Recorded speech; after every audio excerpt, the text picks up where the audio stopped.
Et après les nouvelles technologies, voici à présent le recyclage plutôt malin d'idées fort anciennes. Une entreprise du nord de la France propose à ses clients d'économiser de l'énergie en récupérant la chaleur animale produite par l'élevage de rongeurs à grandes oreilles.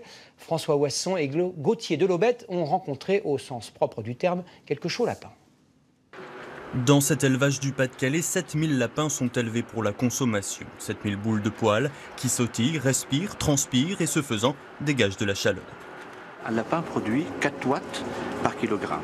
Ça veut dire que si vous avez 1000, vous avez 10 kilowatts. Ça veut dire avec les 1000 lapins, vous allez pouvoir chauffer au moins 3 maisons.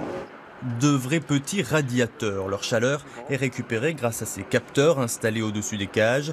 L'air humide à 20 degrés est ensuite injecté dans cette machine.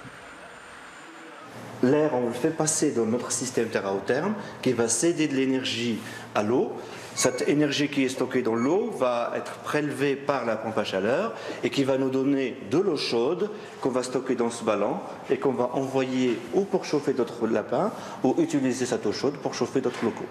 Et ce système est une première. Jamais la chaleur animale n'a été ainsi valorisée.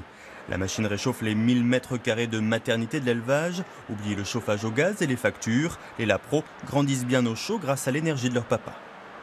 L'objectif, c'est de réduire la facture énergétique de l'établissement. On espère diminuer la facture par 2, donc passer de 9 000 € annuels à 4 500 par an pour l'élevage. Cette technologie développée par cette jeune PME française installée près de Lille est adaptable à tous les animaux et bien sûr à terme aux humains. L'homme devient son propre chauffage. On peut imaginer tout un tas d'applications. Donc dans les entrepôts, les gymnases, dans les usines. 30 000 €, c'est le coût de cette machine déjà sur le marché.